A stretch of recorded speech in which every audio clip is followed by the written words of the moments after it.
طبرانی کی ایک صحیح روایت ہے، ابو العاص ثقفی نبی صلی اللہ علیہ وسلم سے روایت کرتے ہیں، آپ نے فرمایا روزانہ آدھی رات کے وقت آسمان کے دروازے کھول دیے جاتے ہیں اور ایک پکارنے والا فرشتہ پکارتا ہے کوئی دعا کرنے والا جس کی دعا قبول کی جائے، کوئی سوال کرنے والا جس کا سوال پورا کیا جائے، کوئی مصیبت زدہ جو دعا کرے اور اس کی مصیبت دور کر دی جائے. یعنی آدھی رات کے بعد دعائیں قبول ہونے لگ جاتی ہیں.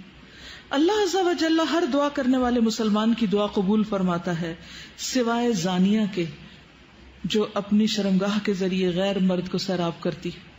زانیہ عورت جو مرد کا دل بہلاتی ہے زنا کے ذریعے، اس کی دعا نہیں قبول ہوتی. پھر زنا کرنے والے لوگ خود اپنے آپ کو اللہ کے عذاب کا مستحق بنا لیتے ہیں. عبداللہ بن عباس کہتے ہیں رسول اللہ صلی اللہ علیہ وسلم نے فرمایا جب کسی بستی میں زنا اور سود عام ہو جائے تو گویا اس بستی کے لوگوں نے اپنے آپ کو اللہ کے عذاب کا مستحق بنا لیا کہ ان پر کسی بھی طرح کا عذاب آ جائے. پھر اسی طرح زانی کو دنیا میں بھی اللہ کی طرف سے سزا مل کے رہتی ہے. یعنی ایک ایسا جرم ہے کہ جس کی سزا دنیا میں بھی ملتی ہے. حضرت انس کہتے ہیں رسول اللہ صلی اللہ علیہ وسلم نے فرمایا 2 گناہ ایسے ہیں جن کی سزا میں جلدی کی جاتی ہے اور دنیا ہی میں دے دی جاتی ہے. نمبر 1 زنا اور نمبر 2 والدین کی نافرمانی، ماں باپ کی بات نہ ماننا.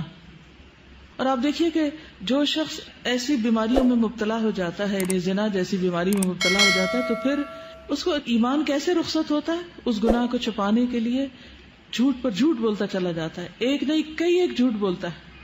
اور جب کوئی انسان جھوٹ بولتا ہے تو اس کے منہ کی بدبو سے فرشتہ کئی میل دور اس سے چلا جاتا ہے. اس سے اللہ سبحانہ وتعالیٰ کی پروٹیکشن ہٹ جاتی ہے اور وہ شخص ذلیل ہو کر رہتا ہے. دنیا میں بھی انسان پر طرح طرح کی بیماریاں اور طرح طرح کے مصیبتیں نازل ہوتی. پھر بڑھاپے کی عمر میں زنا کرنا اللہ کے غضب اور غصے کو بھڑکاتا ہے.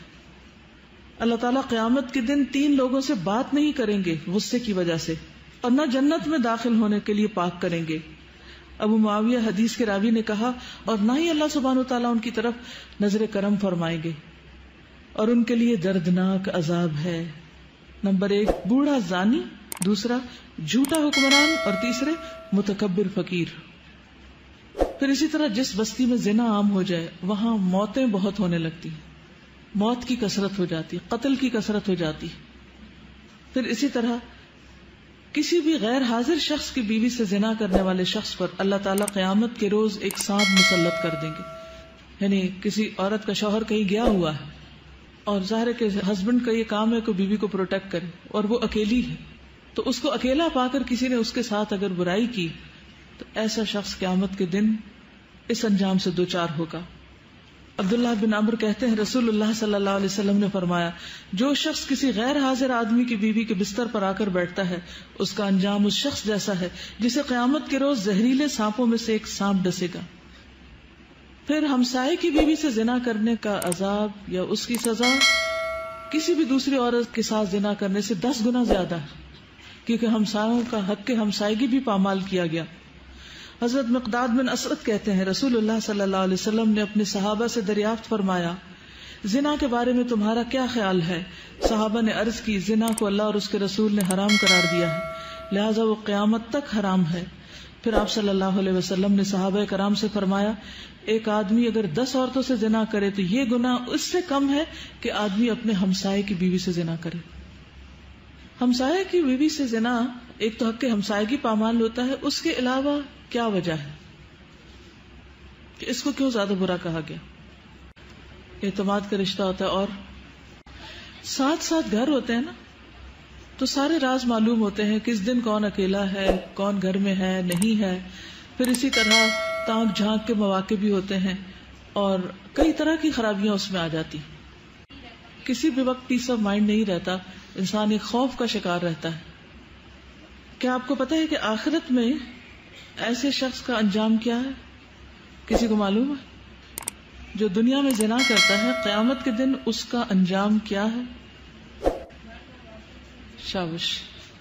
سمرہ بن جندب نبی صلی اللہ علیہ وسلم کی حدیث روایت کرتے ہیں، آپ نے فرمایا کہ معراج کے موقع پر جب آپ نے جبریل سے پوچھا، اور ایک اور روایت آتی ہے کہ خواب میں آپ نے یہ دیکھا سب منظر، اور انبیاء کے خواب حقیقت ہوتے ہیں، سچے ہوتے ہیں.